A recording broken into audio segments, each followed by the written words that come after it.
Ал қадірлі достар, сіздерге біздің өмірімізде ең көп қолданылатын аналог микшерді таныстырамыз. Аналог микшердің ішіндегі біз өте қанық білетін, барлығымыздың күнделікті жұмыс барысында қолданып жүрген динакорд C емес мың, яғни динакордтың пассив түрі.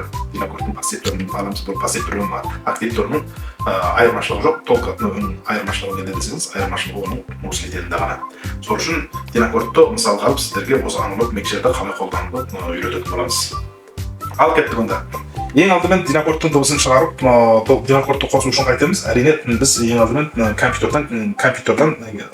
компьютерден болмаса ноутбуктан, болмаса софттан, болмаса басқа жаңағы дыбыстық плеер қойылымдардан қойылатын аспаптардан осы динакордтың стерео каналы қанша бірнеше стерео каналға ауысышын саламыз. Салғаннан кейін бірінші оның несін көреміз, чувствительності, яғни оның сезгірлігі, оның диапазонын туралап аламыз. Содан кейін барып ары қарай ресми қосатын боламыз. Сол диапазонда қайтып туралау керек дегенде бірінші кірген дыбыстың аз немесе көп кіріп жатқандығын соны лайықты жасап алуымыз керек.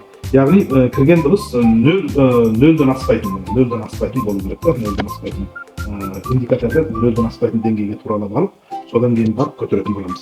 Міне мұнда оны қайтеміз десем, бірінші PFL-ді басамыз. PFL-ді басамыз да, міне кірген дыбыс қаншалық болып жатыр десеңіз, кірген дыбыс ең жоғары болған кезде мұнда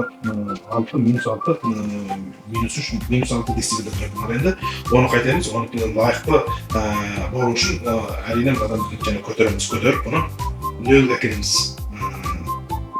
Нөлге әкелгеннен кейін нөлден аспайтын деңгейге әкелгеннен кейін бұл бізде нақты біздің кірген дыбыстың сигналы өлшемді болды деп есептеледі. Нөлден ары қарай болмау керек. Содан кейін барамыз, қайтадан PFL-ді көтереміз да, сосын барып мен қосамыз. Пайдарды көтереміз. Сол кезде біздің дыбысымыз жаңағы объемный толыққан шығады.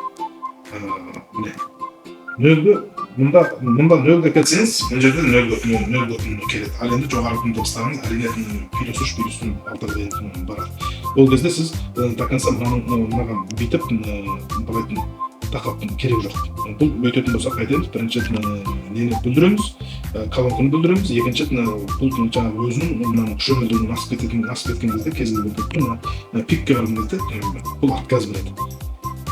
Сол үшін пикке жеткізбеу үшін қайту керек. Ең бірінші чувствительності туралап алуымыз керек. Әдіс сосын микрофон болса да сондай, микрофонға да қосқаннан кейін қайтамыз, микрофонды сөйлейміз, микрофонды сөйлегеннен кейін PFL-ді басамыз да, сосын мынаны көтереміз да, микрофонды да туралап, содан кейін қайтадан мынаны көтереміз, сосын қайтадан мынаны шамалысын басып қоямыз, болды микрофондікіде. Сол кезде біз жақсы дыбыс, кіретін дыбыстың да, шығатын дыбыстың да сапасына кепілдік бере алатын боламыз. Осы бұл мейлі динакорд болсын, мейлі басқа пульттар болсын, барлығына да осындай әдіс қолданған дұрыс. Ал онда барлықтарыңызға рахмет. Келесі сабақта кездескенше.